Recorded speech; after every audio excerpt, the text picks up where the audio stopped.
හරි ළමයි. දැන් බලමු අපි අ, හානිකර මෘදුකාංග කියන්නේ මොනවද කියන එක. හානිකර මෘදුකාංග කියන එක චුට්ටක් වැඩිපුර අපි කතා කරන්න ඕනේ. මේකෙන් අ, ටිකක් ප්‍රශ්න අහන්න පුළුවන්කම තියෙන මේක එක වර්ග ගැන. පරිගණක පද්ධතිය භාවිත කිරීමේදී විවිධාකාර තර්ජන සහ බලපෑම් ඇති වේ. විවිධ තර්ජන බලපෑම් වගේ දේවල් ඇති වෙනවා මේ කම්පියුටර්ස් භාවිතා කරනකොට. එතකොට හානිකර මෘදුකාංග එසේත් නැත්නම් හානිකර කේත විසින් පරිගණක වලට සහ පරිගණක ජාල වලට කරනු ලබන හානිය ඉතා බලවත්ය. එම හානි වලින් සමහරක් පහත දැක්වේ. දැන් කම්පියුටර්ස් වලට මේ අපි කියන වෛරස් කියලා. මේ වෛරස් කිව්වට අපිට මේක වෛරස් කියලා කියන්න බෑ. අපි වෛරස් කියන්නේ එක වර්ගයක් විතරයි. හානිකර මෘදුකාංග කියලා තමයි අපි මෙතනදී මේ කතා කරන්නේ මේවා ගැන. වෛරස් කියන්නේ හානිකර මෘදුකාංග වර්ගයක්. එතකොට ඒක නිසා එහෙම අර වෛරස් එකක් ඒ කියන්නේ හානිකර මෘදුකාංගයක් කම්පියුටරේට ආවොතින් අපිට වෙන හානිය කොයි වගේද කියන තමයි මේ කතා කරන්න යන්නේ. එතනකොට වෙනවා පරිගණකයේ කාර්යක්ෂමතාවය අඩු වෙනවා. කම්පියුටරේ වැඩ කරන විදිහ අඩු වෙලා යන්න පුළුවන්කම තියෙනවා. ඒ ස්පීඩ් එකෙන් වැඩ කරන්න නැති වෙන්න පුළුවන්. ඒ කියන්නේ නිවැරදිව ක්‍රියාත්මක වෙන්නේ අනවශ්‍ය ලෙස නැවත නැවත පනග. ඒ කියන්නේ රීස්ටාර්ට් වෙන්න පුළුවන්කම තියෙනවා. පරිගණක මෘදුකාංග විනාශ කිරීම සහ අකර්මණ්‍ය වීම. මෘදුකාංග විනාශ කිරීම වෙන්න පුළුවන්, අකර්මණ්‍ය වෙන්න පුළුවන්. වැඩ කරන්න නැතුව යන්න පුළුවන්කම තියෙනවා. ඊට පස්සේ වෙනත් මෘදුකාංග ස්ථාපනය කරන්න වෙන්නේ. තව software අපිට ඕන ඒවා install කරගන්න දෙන්නේ නැහැ. ඒකට එක පැති වලින් කරදර සිද්ධ වෙන්න පුළුවන්කම තියෙනවා. ඊට පස්සේ පරිගණක දෘඩාංග අඩපණ කිරීම වෙන්න පුළුවන්. printer වැඩ කරන්න නැති වෙන්න පුළුවන්. hard disk එක වැඩ කරන්න නැති වෙන්න පුළුවන්. මෙන්න මේ වගේ දේවල් වෙන්න පුළුවන්කම තියෙනවා. ඊට පස්සේ පරිගණක ජාල කඩාකප්පල් වීම. network එක වැඩ කරන්න නැති වෙන්න පුළුවන්. ඉන්ටර්නෙට් යන්න බැරි වෙන්න පුළුවන්. එන්නේ වගේ ප්‍රශ්න වෙන්න පුළුවන්. ඊට පස්සේ දත්ත සොරකම් කිරීම සහ විනාශ කිරීම. වෙන අය ඇවිල්ලා අපේ දත්ත හොරකම් කරන් යන්න පුළුවන්කම තියෙනවා. මකලා දාන්න පුළුවන්කම තියෙනවා. ඊට පස්සේ අනවශ්‍ය ලේඛන සහ ගොනු එකතු වීම නිසා දෘಢ තැටියෙහි ධාරිතාවය අඩු වීම. hard disk එකේ ඉඩ ඇහිරෙන්න පුළුවන්. සමහර වෙලාවට වෙන්නේ මේ පිටපත් නැත්නම් කොපි වෙන්න ගන්නවා. එකම ෆයිල් එක 10 සැරයක් විතර කොපි වෙනවා. එහෙම වුණොත් ඉඩ ප්‍රමාණය තමයි අඩු වෙලා යන්නේ. එන්නේ මේ වගේ දේවල් නිසා අපිට හානිකර මෘදුකාංග වලින් ඔය වගේ හානි සිද්ධ වෙන්න පුළුවන්කම තියෙනවා. එතකොට හානිකර මෘදුකාංග වර්ග සහ ඒවායින් සිදුවන හානිය. දැන් මෙතනෙත් තමයි අපි කතා කරන්නේ මොනවද මේ එක එක හානිකර මෘදුකාංග වර්ග කියලා. එතකොට හානිකර මෘදුකාංග වර්ග ගත්තාම පළවෙනි එක අපි නිතර කතා කරන එක. නමුත් වැරදිට තමයි ඒක භාවිතා කරන්නේ අපි පරිගණක වෛරස් කියන එක. වෛරස්. එතකොට මේ වෛරස් කියන්නේ මොනවද කියලා බලමු. ඒකෙන් සිද්ධ වෙන හානිය මෙන්න මේ වගේ දෙයක්. පරිගණක වැඩසටහනක් හා සම්බන්ධ වෙමින් තමාගේ පිටපත් පරිගණකය තුල පතුරවන පරිගණක වෛරස ජාල මගින්ද ෆ්ලෑෂ් දාවක මගින් සහ මතක තැටි වැනි බාහිර ආචායන හෝ විද්‍යුත් තැපැල් ලැබුණුම් මගින්ද පරිගණකය ආක්‍රමණය කරයි. මෙතනදී කරන දේවල් තමයි පරිගණක තමාගේ පිටපත් පරිගණකය තුල පතුරවනවා. කොපි එක වගේම පිටපත් කීපයක් දාන්න පුළුවන්. එතකොට මේවා ජාල මගින් ඒ කියන්නේ නෙට්වර්ක් එක හරහා ඊමේල් මගින් පෙන් ඩ්‍රයිව් මගින් හරි මේ වගේ දේවල් වලින් අපේ කම්පියුටර්ස් වලට එන්න පුළුවන්. එතකොට අපි කම්පියුටරේට පෙන් එකක් ගහනවා නම් වෛරස් ගාඩ් එක හරහා චෙක් කරලා ගහන්න ඕන. එතකොට එන්නේ නැති වෙනවා බොහෝ දුරට. ඊට පස්සේ විද්‍යුත් තැපැල් ලැබුණුම් වලින් එන්නත් පුළුවන්කම තියෙන. ඒ කියන්නේ ඊමේල් එකක් ආවම ඒක හරහා අපේ කම්පියුටරේට වෛරස් එකක් එන්න පුළුවන්කම තියෙනවා. දත්ත මෘදුකාංග සහ දෘඩාංග වලට හානි පමුණුන සෑම වෛරස් වර්ගයක්ම සම්බන්ධ වන්නේ ක්‍රියාකාරී ලේඛන සමගය. මේක හැම වෙලාවකම මේ වෛරස් කියන දේවල් මේ ක්‍රියාකාරී ලේඛනත් එක්ක සම්බන්ධ වෙන. ඒ කියන්නේ අපි වැඩ කරගෙන දේවලුත් එක්ක තමයි සම්බන්ධ වෙන්නේ. ඒකල්ලා යම් යම් හානිකර දේවල් ටික කරන්න පුළුවන්කම තියෙනවා. එනම් පරිගණක වෛරසයක් ඇතුළු වූ විට ඒ සෑම විටම පද්ධතිය තුළ සක්‍රියව පවතී. මේක සක්‍රියව පවතින වෛරස් එකක් ආව මේක සක්‍රියයි. මැරෙන්නේ නැහැ. කොයි වෙලාවෙත් එයා වැඩ. අපි ඔන් කරපු වෙලාවෙ ඉඳන් ඕෆ් කරන තාක්කල් කම්පියුටර් එක වැඩ කරනවා. අපි අපේ තියෙන software වලට attack කරන මේ වගේ දේවල් කර කර ඉන්නවා. ඒක තමයි පරිගණක වෛරස් එකක තියෙන කාර්යය. නැත්නම් එයාගේ ඒ ලක්ෂණ ටික. ඊට පස්සේ පරිගණක worms කියලා જાතියක් තියෙනවා. දැන් පරිගණක වෛරස් ටික බලාගෙන මම highlight කරන දේවල් ටික ඔයගොල්ලෝ නැවත නැවත බලන්න ඕනේ. මේ ටික ඔයගොල්ලෝ ලියා ගන්න ඕනේ. එතකොට නෝට් එක තමන් හදාගන්න මේ කියන අතරතුර. නැතිනම් පොත ආරා මම මේ highlight කරන දේවල් highlight කරගන්න ඔයගොල්ලොත්. පරිගණක worms කියන එක අපි බලමු. පරිගණක worms ද වෛරස් හා සමාන ලෙසින් ක්‍රියා කරයි. මේකත් වෛරස් වගේමයි වැඩ කරන්නේ. නමුත් worms වලට තනිව ක්‍රියාත්මක වීම සහ පැතිරීමේ හැකියාවක් ඇති අතර ඒ සඳහා විද්‍යුත් තැපැල් නැමුණුම් හා ව්‍යාජ වෙබ් අඩවි ශනිකව මතුවන පණිවුඩ රාමු වැනි පරිගණක මූලික සමාජ ඉංජිනේරු උපක්‍රම යොදා ගන්නු ලැබේ. මෙයාටත් තනියෙන් එහා මෙහා යන්න පුළුවන්කම තියෙනවා. තනිව ක්‍රියාත්මක වීම සහ පැතිරීමේ හැකියාවක් ඇති අතර. එයා තනියම ක්‍රියාත්මක වෙනවා පැතිරෙනවා. ඒකට ගන්න විද්‍යුත් තැපැල් ව්‍යාජ වෙබ් අඩවි ශනිකව මතුවන පණිවුඩ රාමු වගේ දේවල් හරහා අපේ කම්පියුටරයට ඇටැක් කරනවා සහ ඒක පතුරවා ගන්නවා. එතකොට මේවට අපි කියනවා මේ විද්‍යුත් තැපැල් වෙබ් අඩවි වගේ දේවල් වලට මේ සමාජ ඉංජිනේරු උපක්‍රම කියලා කියනවා. ඒක මේ හරහා තමයි මෙයා ඒ කියන්නේ කවුද පරිගණක worms තව පරිගණකයකට තව උපකරණයකට පැතිරෙන්නේ. ඊට පස්සේ තියෙනවා තව ඔත්තු කරුවන. එතන ට්‍රෝජන් හෝස් කියලා කියනවා. මෙතන ට්‍රෝජන් අස්වැයා කියලා කියනවා. ස්පයිවෙයා කියලා කියනවා. මෙතන පොඩි උදාහරණයක් දීලා තියෙන මේක හැදිච්ච විදිය. මේ ට්‍රෝයි කියන රාජ්‍යයක් අල්ලගන්න ලීයෙන් තනු අශ්වයා නිදසුන් කරගනිමින් නම් කළද ට්‍රෝජන් අශ්වයා යන තවත් හානිකර මෘදුකාංගයකි. මේ ග්‍රීක රාජ්‍යයක් අල්ලගන්න අව්‍යාජ අශ්වයෙක් තනලා යවපු කතන්දරයක් තියෙන. මෙන්න මේකත් එක්ක තමයි මේ ට්‍රෝජන් හෝස් කියන නම ඇවිල්ලා තියෙන්නේ. අව්‍යාජ බවක් පෙන්눔 කරන නමුත් හානිකර මෘදුකාංගයක් වන මෙය පරිශීලකයා නොදැනුවත්වම පරිගණක පද්ධතියට සම්බන්ධ වෙනවා. අපි දන්නේවත් නැහැ අපේ කම්පියුටරයට මෙයා සම්බන්ධ වෙනවා. අව්‍යාජ බවක් තමයි පෙන්වන්නේ. බොරු විදිහට තමයි මෙයා වැඩ කරන්නේ. අනවශ්‍ය ලෙස විවෘත වන පරිගණක කවුළු හා වෙනස් වන හැඩතල ඇති කරමින්ද ලේඛන මකා දාමින් දත සොරකම් කරමින්ද පරිශීලකයා අපහසුවට පත් කරන ට්‍රෝජන් අනිකුත් මෘදුකාංග අනිකුත් හානිකර මෘදුකාංග වලට පරිගණකයට ඇතුළු වෙන්න ඉඩ සලසනවා. වෙන වෙන කට්ටියත් අරන් මෙයා මේ වැඩ කරනවට අමතරව තව කට්ටියට එන්න පාරවල් හදලා දෙනවා. තැන් හදලා දෙනවා.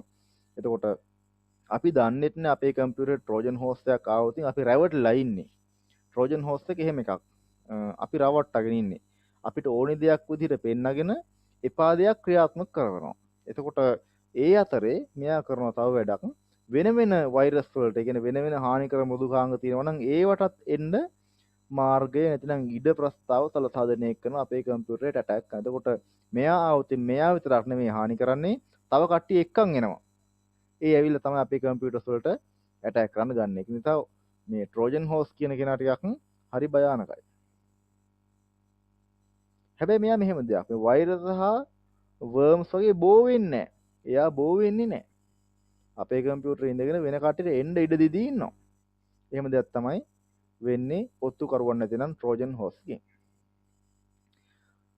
මේ අතර තව දෙයක් තියෙනවා අනවශ්‍ය දැන්වීම නැතිනම් ඇඩ්වෙයා කියලා.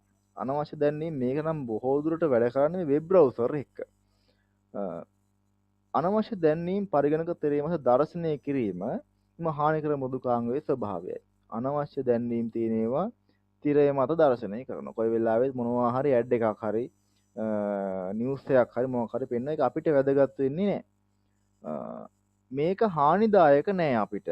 අපේ දත්තමා කන්දවල ඒ මුකුත් වෙන්නේ නැහැ. නමුත් අපිට ඕනි වැඩේ කරගන්න දෙන්නේ මේක එහෙම මතු වෙන්න ගන්නවා. ඒක නිසා අපිට කරදරයක් මේක. හානියක් නැහැ, දත්තවලට හානියක් නැහැ. අපිට වැඩේ කරන් යන්න දෙන්නේ කරදර කරනවා. එන්න එහෙම දෙයක් තමයි වෙන්නේ. ඉතින් බොට්ස් කියලා જાතියක් තියෙනවා. බොට්ස් කියලා කියන්නේ මේ රොබොට් කියන නමෙන් තමයි මේ උකහාගෙන තියෙන්නේ, අරන් තියෙන්නේ. යනු රොබොට් යනු අනෙකුත් ජාල සමග සම්බන්ධතා පවත්වා ගන්න ස්වයංක්‍රීයව ක්‍රියාත්මක කරන හානිකර මෘදුකාංග. මෙයා ටිකක් බරපතල එක්කෙනෙක් මේ බොට්ස් කියන එක්කෙනා. අනෙකුත් ජාල සමග සම්බන්ධ වෙලා ඉන්නේ. එතකොට ශනිකව මතුවන පණිවිඩ රාමු අන්තර්ජාල සංවාද මගින් පෞද්ගලික තොරතුරු රැස් කර ගැනීම සඳහා බොට්ස් යොදා ගැනීම. දැන් අපි ඉන්ටර්නෙට් යන වෙලාවට අපිට එනවා එක එක වින්ඩෝස්. ඒ ඇවිල්ලා Facebook වල ලොග් වෙන්න කියන WhatsApp එකට ලොග් වෙන්න කියන නැත්නම් වෙන මොකක් හරි දෙයක් අපිට ඕන දෙයක් වගේ පේන්නනවා. මෙන්න මේ බොට්ස් කියන දේවල් එන්නේ. එක එක chat කරන තැන් ඕපන් වෙනවා. මේවා හරහා අපේ දත්ත තොරතුරු ටික කවුරු හරි අතට ගන්න දඟලනයි බොට්ස් කියන දේත් එක්ක මේවට ඉන්ටර්නෙට් එක තමයි බොහෝ දුරට ඉන්ටර්නෙට් එක තමයි මේ වගේ දේවල් එන්න පුළුවන්කම තියෙන කම්පියුටර්ස් එකකට. මොකද ඉන්ටර්නෙට් නැතුව ආවට ඒ තොරතුරු වෙන කෙනෙකුට ගන්න ක්‍රමයක් නෑ. එහෙනම් ඇවිල්ලා අපේ පෙන්නයක් ගහලා හරි එහෙම ගන්න ඕනේ හැකර් කෙනෙක් වගේ. කොහමරි අන්තර්ජාලයත් එක්ක සම්බන්ධ නම් මේ බොට්ස් කියන දේ. මොකද නැතුව එන්න තියෙන අවස්ථාව බොහොම අඩුයි බොට්ස්ට. ඊට පස්සේ කොල්ලකරුවා හයිජැකර් කියලා කියනවා අපි. බලමු මේකේ ක්‍රියාකාරීත්වය කොහොමද කියලා. වෙළඳ වාණිජ සහ වෙළඳපොළ ප්‍රචාර කටයුතු සඳහා නිර්මාණය කරන ලද කොල්ලකරුවා විසින් පරිශීලකයා අන්තර්ජාලය හා සම්බන්ධ වන අවස්ථාවේදී ඔහු නොමග යවමින් වෙනත් වෙබ් පිටු වලට සම්බන්ධතාවය යොමු කරනු ලබයි. මෙතනදී වෙන්නේ අපිට යමක් සර්ච් කරන්න ගියාම දැන් අපි හිතමු අපි Google සර්ච් කරලා මොනවා හරි දෙයක් හොයන්න යනවා. ඕගොල්ලන්ට වෙලා ඇති මේ වැඩේ නම් ඒ හොයන්න ගියාම අපි ක්ලික් කරාම යන්නේ අපිට ඕනි තැනට නෙවෙයි වෙන මොකක් හරි අනවශ්‍ය දෙයකට තමයි යොමු වෙන්නේ. මේක තමයි මේ කියන්නේ කොල්ල කරව නැත්නම් hijacker කියලා. ඒතර මේක ඇඩ් එකා වගේ තමයි. අර බ්‍රවුසර් එකට ඇඩ් වෙනවා වගේ තමයි අපි ඕපන් කරපු ගම එක එක පිටු ඇවිල්ලා පෙන්වන්න ගන්නවා වෙබ් බ්‍රවුසර් එකේ. මේ වගේ හානියක් තමයි සිද්ධ වෙන්නේ මේ hijacker වලින්. ෆිෂින් කියලා කියන්නේ පරිශීලකව රවට්ටනවා. ඒ රවට්ටලා බැංකු ගිණුම් තොරතුරු, විද්‍යුත් තැපැල් වල තොරතුරු ආදිය ගන්න එක තමයි කරන්නේ. එතකොට කොහොමද රවට්ටන්නේ? එක එක අවශ්‍ය විදිහට ලින්ක් එවනවා අපිට. අපි හිතමු දැන් මේ දවස්වල විශ් කරන්න යවනවාද පහුගිය ටිකේ විශ් කරන්න යවුවා එක එක දේවල් ඒත් එක්ක ආවා අපිට ලින්ක්. ඒක ක්ලික් කරාම ඕපන් එක එක දේවල්. ඔන්න ඔය වගේ දේවල් එවන්න පුළුවන්කම තියෙනවා අපිට ඉන්ටර්නෙට් හරහා. ඇමක් දෙනවා. දැන් මාළු අල්ලන්න ගියාම ඇමක් දෙනවනේ මාළු අර අල්ලන කටුවේ ගහලා. අන්න ඒ වගේ අපිට එක එක දේවල් දෙනවා. ඒවා සම්බන්ධ කරන්න, පුරවන්න එක එක දේවල් දුන්නාම අපිත් ඔය මෝඩයෝ වගේ කරලා දානවා. ඒ වෙලාවට සමහර බැංකු තොරතුරු එල්ල ගන්න පුළුවන්කම තියෙනවා. ඒකත් මෙන්න මෙහෙම ගත්තාම අපේ තොරතුරු පිටතට ගිහිල්ලා අපිට තියෙන වැදගත් දත්ත පිටතට ගියා කියන්නේ ඒකත් එක්ක වෙන හානිය වැඩි. මේ වගේ දේවල් වලට යොමු වෙන්න පුළුවන්කම තමයි ෆිෂින් තමයි මේකට කියන්නේ. ඉන්ටර්නෙට් හරහා අපිට විවිධ ලින්ක් වල තොරතුරු එකතු කරගන්න එකට. දැන් මම අර ඔයගොල්ලන්ට පේපර්ස් පේපර්ස් ලියන්න දුන්නාම ඔයගොල්ලෝ ෆෝන් නම්බර්ස් ගත්තනේ. අන්න ඒ වගේ දේවල් තමයි උතෙන්දි වෙන්නේ. ඒක නම් මේ ෆිෂින් ප්‍රහාරයක් නෙමෙයි. මම මේක දුන්නේ දැන් මේ සමහරවිට ඔයගොල්ලන්ගේ නම්බර්ස් වෙනේම තියෙන්නේ. ඒක නිසා ඒකකින් තමයි මේ වගේ සහ වෙන පිට කට්ටිය આવුතින් කවුද කියලා සම්බන්ධ කරගන්න තමයි ඒ දේ කරේ. ඒකර එතන ඒ වගේ අපිට එක එක ෆෝම් දෙන්න පුළුවන්කම තියෙනවා. ඒ හරහා අපේ තොරතුරු වෙන කට්ටිය අතර ගන්න පුළුවන්කම තියෙනවා. ඒවට තමයි ෆිෂින් කියලා කියන්නේ. අන්තිම එක ආයාජිත තැපෑල්. එතන අපි කියනවා ස්පෑම් කියලා. මේක අපි කලින් කතා කරා. ඊමේල් සම්බන්ධව කතා කරලා තමයි මේක අපි කතා කරන්නේ. ඊමේල් එනකොට අපිට අනවශ්‍ය ඊමේල් නැත්නම් ස්පෑම් නැත්නම් ජන්ක් කියලා කියනවා. මෙන්න මේ දේවල් ඇවිල්ලා අපේ ගිණුම පිරලා යන්න පුළුවන්. ඒ කියන්නේ ඊමේල් එන ඒවාට එක ඉන්බොක්ස් අපේ ෆෝන් එක ගත්තොත් මැසේජ් එනකොට මැසේජ් බොක්ස් එක පිරෙන්නේ සමහර අවස්ථාවල. මේ වගේ ඉන්බොක්ස් එක අපිට පිරලා යන්න පුළුවන්කම තියෙනවා. අනවශ්‍ය දේවල් ඇවිල්ලා ගොඩ ගැහෙන්න පුළුවන්. මේ දේවල් ටික පොඩ්ඩක් අයින් කරගන්න වෙනම දාන්න අපිට ආයාචිත තැපෑල අවශ්‍ය වෙනවා. ඒක වෙනම ෆෝල්ඩර් එකක් වගේ තියෙන්නේ. මේක හරහාත් අපිට විවිධ ලින්ක් එවනවා. එතකොට අනවශ්‍ය පණිවිඩ එවනවා. මේ වගේ දේවල් තමයි එවන්නේ. වෛරස් එවන්න පුළුවන්කම තියෙනවා මේ හරහා. මේවට අපි කියනවා ආයාචිත තැපෑල කියලා. විද්‍යුත් තැපෑල නැත්නම් ඊමේල් හරහා තමයි මේකේ හානිය කර තත්ත්වය නැත්නම් මේ තියෙන දේවල් ටික අපේ කම්පියුටර්ස් වලට එවන්න පුළුවන්කම තියෙන්නේ. එතකොට හානිකර මෘදුකාංගයෙන් පරිගණකයක් ආරක්ෂා කරගන්න, පරිගණක ජාලයක් ආරක්ෂා කරගන්න ගන්න පුළුවන් ක්‍රියාමාර්ග කිහිපයක් තියෙනවා. දැන් පරිගණක ජාලයක්, පරිගණකයක් ආරක්ෂා කරගන්න එතන කොටස් දෙකකට මේක කතා කරනවා. ඉන්ටර්නෙට් තියෙන ඒවට සහ නැති ඒවට.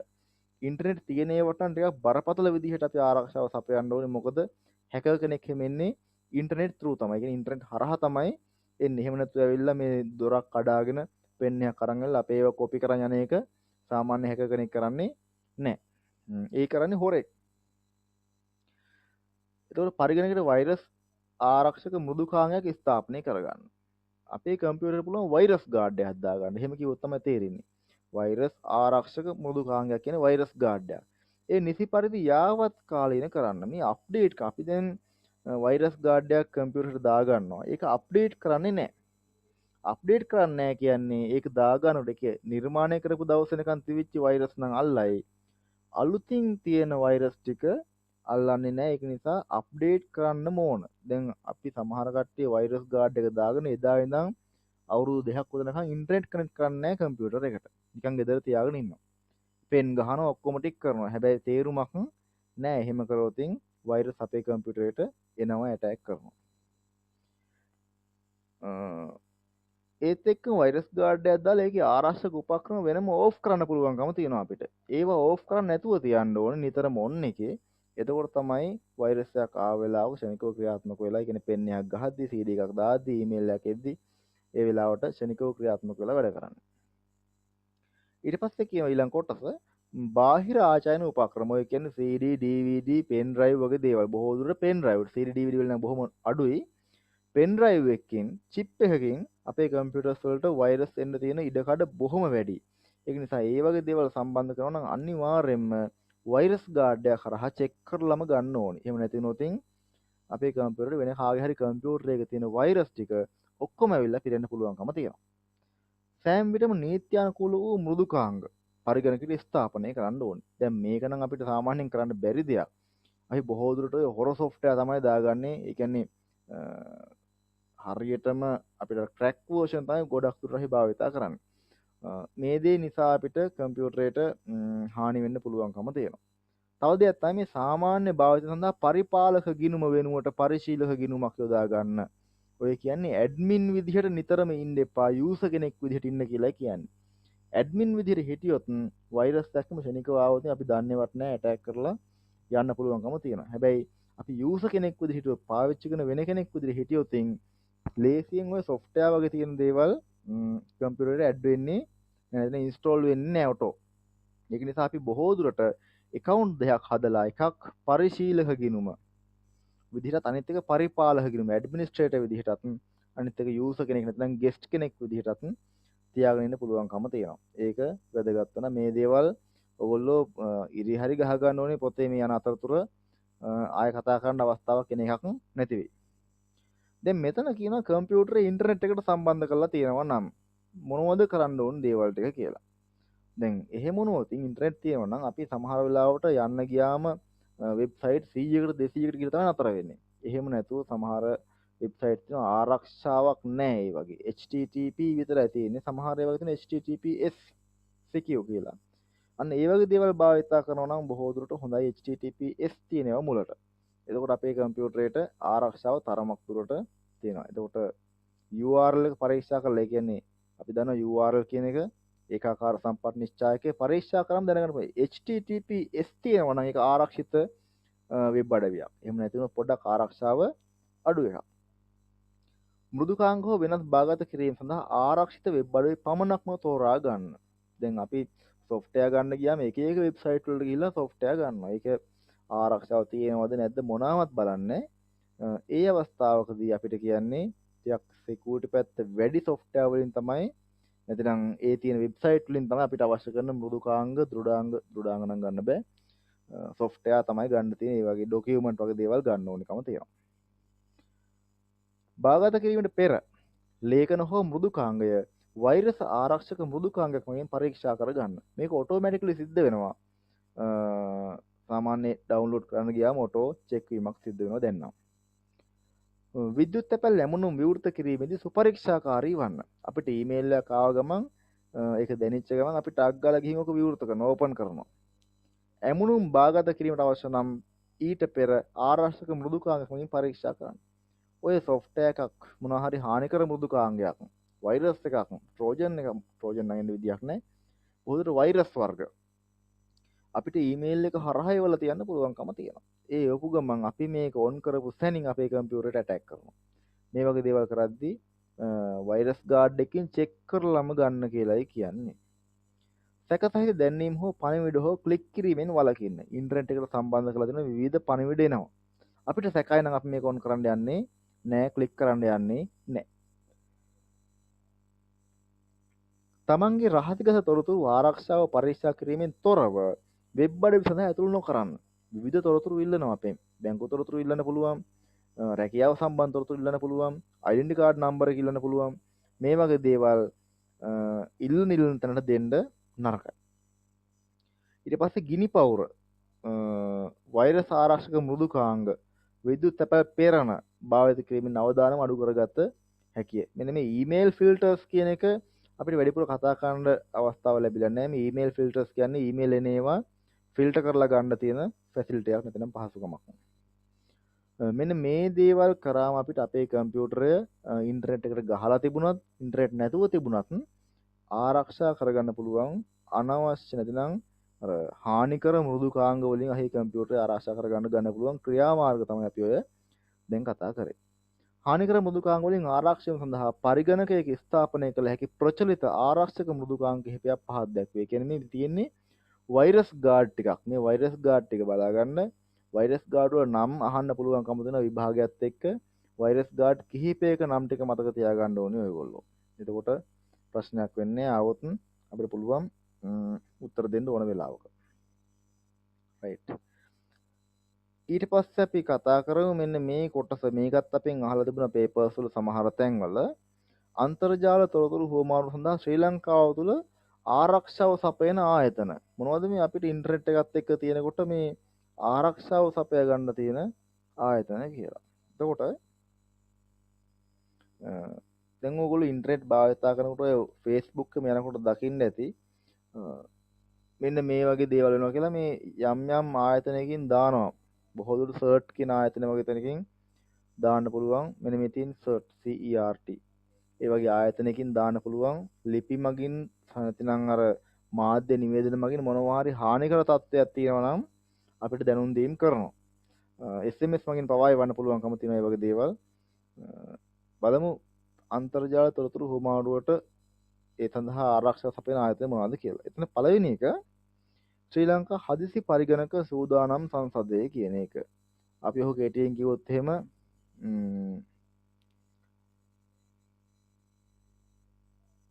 කිරින ඉංග්‍රීසියෙන් කිව්වොත් Institution for Information Security of Sri Lanka කියන එක.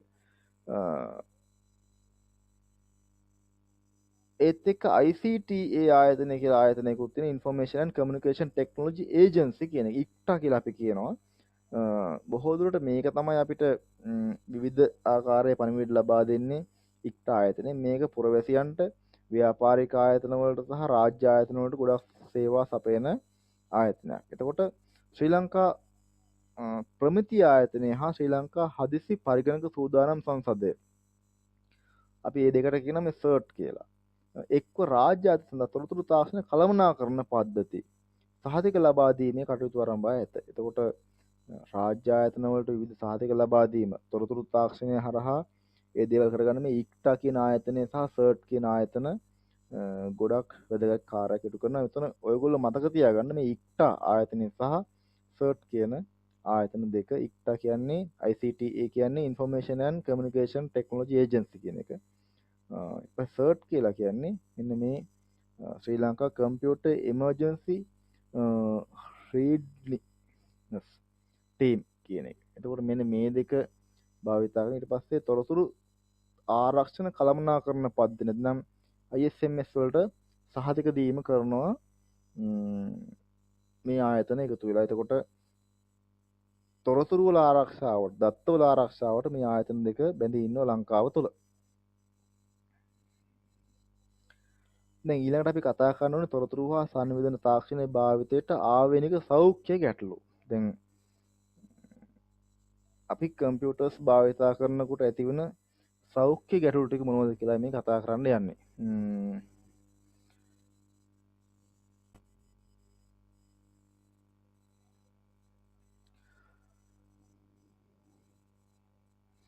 හරියම තොරතුරු හා සංවේදන තාක්ෂණයේ භාවිතයට ආවේනික ගැටලු අපි කතා කරමු. එතන මේ පළවෙනිට තියෙන මේ සුකෝපයෝගී බව. සුකෝපභෝගී නෙවෙයි, සුකෝපයෝගී බව සහ සෞඛ්‍ය ගැටලු.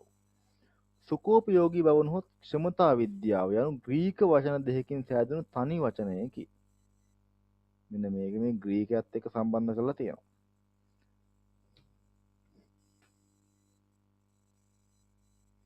ඒ අනුව urgent යනු රැකියාව හෝ කාර්යයි.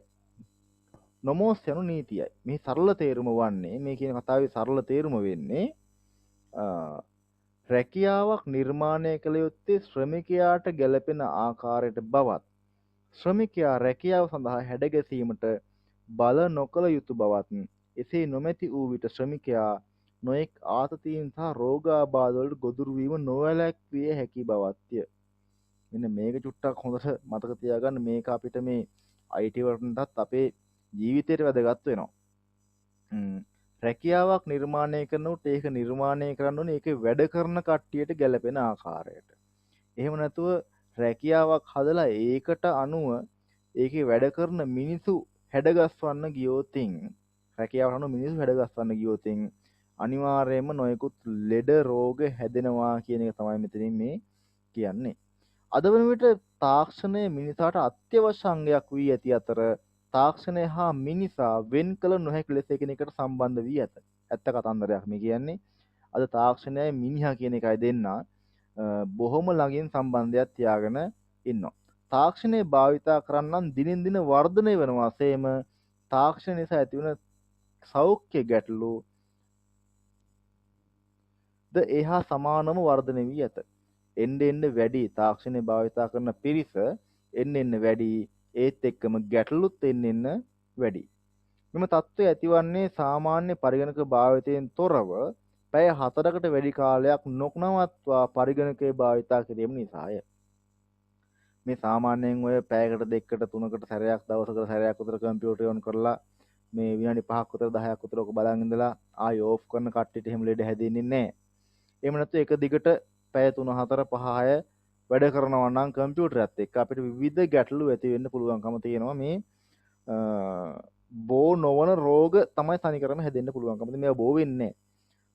බලමු පළවෙනි එක මාංශ පේශි සහ අස්ථි ආශ්‍රිත ගැටලු. මස් පිඩු සහ ඇටකටු ආශ්‍රිතව ගැටලු. නොනවත්වා පරිගණකයේ භාවිතය නිසා ශරීරයේ විවිධ ස්ථානයන්හි මාංශ පේශිවල සහ අස්ථිවල වේදනා ඇතිවීම සුලභය. රිදෙන්න ගන්නවා මේක ඇටකටු සහ අස්ථි රිදෙන්න පුළුවන්. මීට ප්‍රධානතම හේතු සාධකය වන්නේ පරිගණකයේ භාවිතා කිරීමේදී වැරදි ඉරියව්වෙන් සිටීමයි. අපි වාඩි වෙලා ඉන්නකොට හරියට ඉන්නේ නැහැ. දැන් ඕගොල්ලෝ ඉන්න විදිහ බැලුවොත් එහෙම හරිම විදිහ නොවෙන්න පුළුවන්. මම ඉන්නෙත් හරිම විදිහ නොවෙන්න පුළුවන්. ඒක නිසා අපි හරි විදිහට ඉන්නවා නම් මේ වේදනාවල් මුකුත් එන්නේ නැහැ. අපි වැරදි ඉරියව්වක එක දිගට ඉන්න ගියොතින් අපිට වේදනාවක් නැති වෙන්න පුළුවන්. ඒක නිසා මේ මාංශ පේශි සහ අස්ථි ආශ්‍රිත ගැටලු ඇති වෙන්න ප්‍රධානම හේතුව තමයි වැරදි ඉරියව්වෙන් සිටීම. වැරදි ඉරියව්වෙන් ඉන්න එපා ඔයගොල්ලොත් ඔය ඉන්න වෙලාවවලදී. ඊට පස්සේ තියෙනවා මේ පුනර්වර්තී ආතති පීඩාව කියලා. නැත්නම් අපි කියනවා RSI කියලා. බලමු මොකද්ද මේ RSI කියන්නේ කියලා. RSI කියන්නේ උරහිසේ සිට අතේ ඇඟිලි දක්වා ඇතිවන වේදනාව. මහා ලොකු දෙයක්ුත් නෙවෙයි. උරහිසේ ඉඳන් අතේ ඇඟිලි දක්වා ඇතිවන වේදනාවට තමයි කියන්නේ මේ RSI කියලා. මෙතන පුනර්වර්තී ආතති පීඩාව කියලා කියන්නේ. එම ස්ථානවල ඉදිමුම, තද ගතිය, වේදනාව ඇති වෙන්න පුළුවන්. ඉදිමෙන්න පුළුවන්, තද වෙන්න පුළුවන්, වේදනාව රිදෙන්න පුළුවන්කම තියෙනවා. එතකොට මුසිකය අත්ල එහා මෙහා කිරීමට අපහසු බව මෙහි ලක්ෂණ. මේ මවුස් එක අල්ලගෙන අත එහා මෙහා කරන්න ගියාම ටිකක් අමාරු වෙනවා. දැන් අපි හිටගෙන මවුස් එක භාවිතා කරනවා නම් අපි හිටගෙන උගන්වනවා මවුස් එක මේසේ තියාගෙන වැඩ කරන්නේ. මේසේ තියෙන අපේ අතට වඩා පොඩ්ඩක් පහළින්. ඒ වෙලාවට නම් මේක හොඳටම දැනෙන වේදනාවක්. ඔයගොල්ලෝ පුළුවන් නම් බලන්න වෙලාවක මවුස් හිටගෙන මවුස් එක මේසේ තියාගෙන වැඩ කරන්න චුට්ටක්. විනාඩි 5ක් විතර වැඩ කරනකොට ආයෙ වැඩ කරන්න බැරුව යනවා. එක දිගට වැඩ කරන්න බෑ එහෙම. මෙන්න මේ වගේ වේදනාවන් උරහිසේ සිට අතේ ඇඟිලි දක්වා ඇති වෙන වේදනාවට අපි කියනවා පුනර්වර්තී ආතති පීඩාව නැතිනම් RSI කියලා අපි හඳුන්වනවා. repetitive stress injury කියලා තමයි කියන්නේ. තුන්වෙනි එක කාපල දෝනා සහ ලක්ෂණ අපි කියනවා CTS කියලා. කාපල් ටියුනල් සයින්ඩ්‍රෝම් කියලා කියන්නේ. එතකොට අතේ ඇඟිලි වල ඇතිවන හිරිවැටීම සහ වේදනාව. මේක මේ අතේ ඇඟිලි වල ඇතිවන හිරිවැටීම සහ වේදනාවට තමයි මේ කාපල දෝනා සහ ලක්ෂණය කියලා කියන්නේ. මැණික්කටු ආශ්‍රිතව ඇතිවන තෙරපීම නිසා මේ වේදනාව ඇති වේ. යතුරු පූර්ව හා මුසිකේ නිවැරදි ආකාරයෙන් පාවිච්චි නොකිරීමත් ස්ථානගත නොකිරීමත් මේකට හේතු වේ. මේකටත් මේ මවුස් එකයි කීබෝඩ් එකයි දෙකම තමයි හේතු වෙන්නේ. හතරවෙනි එක පරිගණක දෘෂ්ටි සාලක්ෂණය. පරිගණක දෘෂ්ටි සාලහ අපි කියන CVS කියලා. CVS කියන්නේ නොකඩවා පැය 6ක් 7ක් අතර කාලයක් පරිගණකයේ ඇලී ගැලී සිටීම හේතුවෙන් ඇස්වල ඇතිවන අසාත්මිකතා පරිගණක දෘෂ්ටි සාලක්ෂණය කියලා කියනවා. නොකඩවා පැය 7ක් 8ක් කාලයක් එක දිගට කම්පියුටරේ භාවිතා කරනවා නම් මේ ලෙඩේ ඇති වෙන්න පුළුවන් CVS තමයි අපි කියන්නේ. එතකොට ඇස් වියලීම, ඇස් වේලෙනවා, කඳුළු ගලනවා, පෙනුම අඩු වෙනවා, හිසේ බෙල්ලේ කොන්දේ කැක්කුම වගේ දේවල් ඇති වෙන්නත් පුළුවන්. මේ ඔක්කොටම තමයි අපි පරිගණක දෘෂ්ටි සහ ලක්ෂණ නැතිනම් CVS කියලා අපි කියන්නේ. හිසේ කැක්කුම. හිසේ කැක්කුම නම් ඔයගොල්ලෝ දන්න දෙයක්. ඔළුව රිදෙන්න ගන්නවා. මේව දිහා බලාගෙන හිටියම එක දිගට මහන්සියක් තියෙන අතපය වැඩ කරේ නැති වුණාට S2 ඇඟිලි මනස වැඩ කරන නිසා අපිට හිසේ කැක්කුම ඇති වෙන්න පුළුවන්කම තියෙනවා. ඊට පස්සේ ආතතිය, ස්ට්‍රෙස් එක මොකක්ද කියලා බලමු මෙතන මේ කියන්නේ. දියුණු තාක්ෂණික බලපෑම නිසා ඇති වී තිබෙන කාර්යබහුල බව සහ රැකියා වටපිටාව ආතතියට හේතු සාධක වේ. නිින්ද නොයාම, වෙහෙසකාරී බව, ආහාර අරුචිය ආතතියේ ප්‍රධානතම ප්‍රතිඵල කීපයක් තමයි මෙහෙම මේ කියන්නේ. නිින්ද යන්නේ නැහැ, කල්පනා කර කර ඉන්නවා, මහන්සි ගතිය තියෙනවා, වේදනාවල් තියෙනවා, ඔළුවේ හැක්කුම තියෙනවා, කන්න බෑ, වැඩේ තමයි කල්පනා කර කර ඉන්නේ. මෙන්න මේ වගේ දේවල් වලට අපි කියනවා ස්ට්‍රෙස් එක නැතිනම් ආතතිය කියලා. එතකොට ඔය විදිහට ඇති වෙන සෞඛ්‍ය ගැටලු මඟහරව ගන්න, ඒ කියන්නේ නැති කරගන්න අපිට අනුගමනය කරන්න පුළුවන් දේවල් කිහිපයක් තියෙනවා. ඒ අතර බලමු මේ තියෙන දේවල් ටික අපි. නිවැරදි ඉරියව්ව. මෙන්න මේක තමයි අපිට හරියට පවත්වා ගන්න ඕන එක. නිවැරදි ඉරියව්ව පවත්වා ගන්න ඕනේ. මේ සුකෝපයෝගී බව නොහොත් ක්ෂමතා විද්‍යාවෙහි සඳහන් වන වැදගත් අංගයකි. හරියට වාඩි වුණා නම්, හරියට වාඩිලා වැඩ ටික කරන අපිට ලෙඩ රෝග හැදෙන්නේ නැහැ. එතකොට මේ වාඩි වෙනකොට මෙන්න මේ පින්තූරේ තියෙන රූප සටහනක දාලා තියෙන මෙන්න මේ ක්‍රමය තමයි අනුගමනය කරන්න කියන්නේ. අපි බලමු එකින් එක. පරිගණක තිරයේ තමගේ ඇස් මට්ටමට හෝ ඊට වඩා පහතින් හෝ පිහිටනසේ පරිගණක පුටුව සහ මේසේ හැඩගස්වා ගැනීම. අපිට ඒකයි මේ උස් පහත් කරන්න පුළුවන් පුටු දීලා තියෙන ලැබ් වලට. අපිට පරිගණක තිරේ ගානට ඇස් මට්ටමට හෝ නැත්නම් ඊට වඩා පහතින් මොනිටර් එක තියෙන්න හදා ගන්න ඕනේ. පරිගණක තිරේ හා ඇස් අතර පරතරය සෙන්ටිමීටර් 45ක් 70ක් අතර අඩි 1.5ක් 2ක් වගේ දුරකින් තියෙන්න ඕනේ. මොනිටරයයි අපේ ඇස් අතරයි දුර ප්‍රමාණය. පුටු ඇන්දට හේතු වුණසේ පිටකොන්ද කෙලින් තබා ගන්න ඕනේ. උරහිස කෙලින් තියා ගන්න ඕනේ. එහෙම මෙහෙන් ඇද කර කර තියා ගන්න නැතුව පුටුවට හොඳට හාන්සිලා ඉන්න ඕනේ. කකුල් පොළොව මත ලම්බකවද පතුල් පොළොව මත සැහැල්ලු වෙන තබා ගැනීම. ලම්බකව කියන්නේ අංශක 90ට කියන එකනේ. ඒ විදිහට තියා ගන්න ඕනේ. කකුල් දෙක හිර කරගෙන ඉන්න නැතුව නිදහසේ පොළොවේ තියාගෙන ඉන්න ඕනේ. මුසිකේ යතුරු පූර්ව ආසන්නයේම තබා ගැනීම. මේක දෙක දුරින් තියා ගන්න නරකයි. ළඟ තියා ගන්න ඕනේ. එතකොට අපිට මේක වැඩ කරන්න පුළුවන්කම තියෙන. එහෙම මෙහෙ අත්‍යවන ඕන කමක් නැහැ. ඒ කියන්නේ මැණික් කටු එක ස්ථානේ ස්ථිර කර නොසිටීම. අපි ගල් ගහගෙන ඉන්න ගලක් වගේ තියාගෙන ඉන්න හොලවන්න නැතුව එහෙම ඉන්නත් හොඳ නැහැ මැණික් කටුව ළඟින්.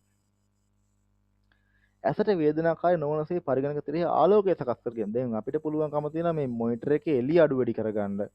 ඒක අපේ ඇහැට අමාරු වෙන්නේ නැති වෙන විදිහට අඩු කරලා ගානට හදා ගන්න ඕනේ. විටින් විට නිතර තිරයෙන් පිටත බැලීම සහ ඇසිපිය ගැසීම. අපි හොඳට ඇස් දෙක ලොකු කරගෙන තිරේ දිහා බලාගෙන ඉන්නේ නැතුව පොඩ්ඩක් විනාඩි 2කින් 3කින් වගේ මේ වටපිට බලලා නැවත පරිගණක තිරයට යොමු වෙන්න ඕනේ. එතකොට සාමාන්‍ය කියන්නේ කොළ පාටක් දිහා බලන්න කියලා. කාර්ය අතරතුර කෙටි විවේක ගැනීම සහ කෙටි දුර ඇවිදීම. වැඩක් කරගෙන ගම එක දිගටම ඉඳගෙන ඉන්නේ නැතුව පොඩ්ඩක් පොඩි වැඩක් කියන්නේ ඇවිදලා එන්න එහෙම දේවල් කරන්න කියලා කියනවා. දරුවන් හට පරිගණක ක්‍රීඩා සඳහා කාලය වෙන් කර දීම. බාහිර ක්‍රීඩා සඳහා යොමු කිරීම. කම්පියුටර් ගේම් වලට මිඩ දෙන්නේ නැතුව බබාලට ඒ දේවල් වලට නිශ්චිත කාලයක් වෙන් කර දෙන්න කියලා කියනවා. පැය 7ක් 8ක් උතර ඔෆිස් එකේ වැඩ කරනවා නම් ගෙදර ඇවිල්ලා කම්පියුටරයෙන් වැඩ කරන්න එපා කියලා උපදෙසක් දීලා තියෙනවා. එතකොට මේ සෞඛ්‍ය ගැටලු හැදෙන එක අඩු කරගන්න වෙන්නේ නැහැ එහෙම කරොත්. උදේට ඔෆිස් එකේ වැඩ රැයට ගෙදර ඇවිල්ලා ඒත් කම්පියුටර් එකේ වැඩ. එහෙම වුණොත් මේ සෞඛ්‍ය ගැටලු වැඩි වෙනවා මිසක් අඩු වෙන්නේ නැහැ. මෙන්න මේ වගේ දේවල් එක තමයි අපිට පරිගණකවල ඒ හරහා ඇති වෙන සෞඛ්‍ය ගැටලු ටික සහ ඒවා මඟ හරවා ගන්න උපදෙස් ටික තියෙන්නේ.